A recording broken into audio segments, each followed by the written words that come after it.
আচ্ছা, এইটা ওই দূরের টাওয়ারটা যেটা আছে ওটার সাথে কানেক্ট হবে। শুনলাম নতুন জিও এয়ার ফাইবারের নাকি প্রচণ্ড হাই স্পিড, তাই আজকে সকাল সকাল অ্যাপয়েন্টমেন্টটা নিয়ে নিলাম আর লোক এসে হাজির। আর এই সমস্ত ডিভাইসগুলো ইনস্টল করা হবে। চলো তাহলে দেখা যাক কীভাবে কী হচ্ছে, কত টাকা খরচা হলো সেটাও কিন্তু তোমাদের অবশ্যই জানাবো।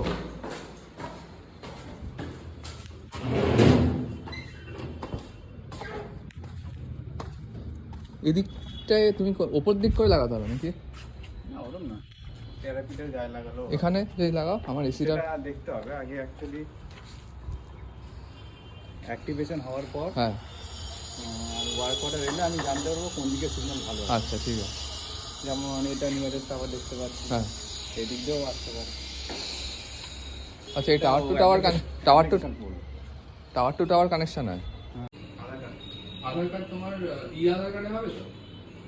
ফিজিক্যালি প্রিন্ট করা আছে নাহলে অন্য কিছু? এখন আমার কেওয়াইসি ভেরিফিকেশন হচ্ছে, আর এটা কমপ্লিট হলে স্টার্ট হয়ে যাবে ইনস্টলেশন। মানে হচ্ছে 1060 হচ্ছে 100 Mbps, আর যদি 38তে যাই 599 কত পড়বে ওটা জিএসটি নিয়ে? তাহলে তুমি 1000 Mbps করে দাও, ওটাই আছে আমার, এটা তো ওটাই 100 Mbps। বেটার হবে না নাকি 30টাও ঠিকঠাক? কারণ আমার কাজ অনেক ইন্টারনেটে, বুঝলে, অনেক ডাউনলোড আপলোড হয়, 100ই নিয়ে নিই, তাই করে দাও। এটা তোমার 3 মাসের অ্যাডভান্স রেন্টাল হবে। হ্যাঁ, তারপর মান্থলি ওটা প্রিপেড টাইপের। প্রিপেড না, পোস্টপেডই অ্যাডভান্স রেন্টাল দেয়। আচ্ছা, আমি অনলাইনে পে করতে পারবো, ঠিক আছে। এই বক্সটার দাম কত তোমার? খালি এটা একটু দেখতে হবে, আউটডোর ইউনিট হয়, এগুলোর দাম নিচ্ছে না, দাদা সব ফ্রি আছে, ডিভাইসের কোনো দাম নিচ্ছে না। আচ্ছা, ডিভাইসের দাম নিচ্ছে না, খালি তোমার অ্যাডভান্স রেন্টালই তো দিল, ওই স্টার্টিং টু 3 করো না, ব্যাস ওইটুকুই। এগুলো তার মানে কোম্পানি ফ্রিতে দিচ্ছে সব। হুম,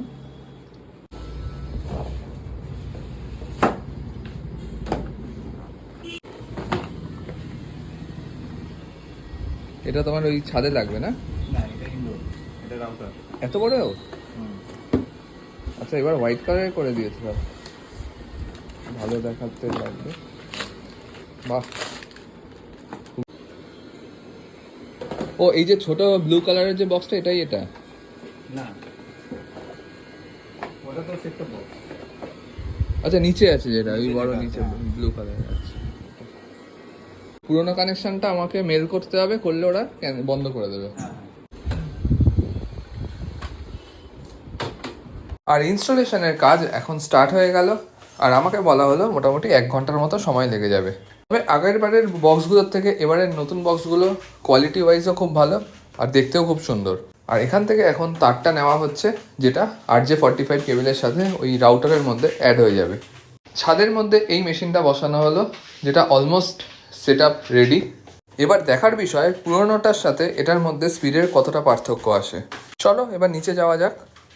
আর এবার আমি আমার PS5 প্লাস আমার সেট টপ বক্স আর রাউটার সব কিছু একসাথে ল্যানে কানেক্ট করে নিলাম। বক্সের অথেন্টিকেশন চেক করা হচ্ছে, এরপর ওপেন করা হলো নতুন রিমোটটা। আর জিও এবার ব্যাটারি ফ্রি দেয়নি, তো এটাতে একটা কস্ট কাটিং এরা করেছে। আর 15 মিনিট ধরে অনেকগুলো সফটওয়্যার ইনস্টল হলো, দেন জিও লাইভ টিভি অন হয়ে গেল। এবার মেন ফাংশন, যে কতটা স্পিড আমায় দেওয়া হচ্ছে। তো চলো চেক করা যাক, যেটা টিভি দিয়ে ডাইরেক্টলি চেক করা যাচ্ছে। তো গোতে ক্লিক করার পর এখানে আপলোড অ্যান্ড ডাউনলোড স্পিডটা এক্ষুনি দেখাবে, একটু তোমরা ওয়েট করো। চলো দেখি 100 Mbps-এর মতো কত পাচ্ছি আমি মোটামুটি। তো এই মিটারটা তোমাদেরকে শো করবে যে এক্স্যাক্টলি কত ডাউনলোড আর কত আপলোড স্পিড তোমাকে দেওয়া হচ্ছে। তো ডাউনলোড স্পিড এখানে মোটামুটি এসে গেছে, আমি যেটা দেখতে পাচ্ছি 92.02 Mbps ডাউনলোড স্পিড। এবার দেখি আপলোড স্পিড কতটা দেয়, কারণ আমার ইন্টারনেটটা প্রচণ্ড দরকার হয় আপলোড করার জন্য ভিডিও, তো সেক্ষেত্রে দাঁড়িয়ে আপলোড স্পিড ম্যাটার করে। তো এখানে আপলোড স্পিড অলমোস্ট আমি যতটুকু দেখতে পাচ্ছি 79.33।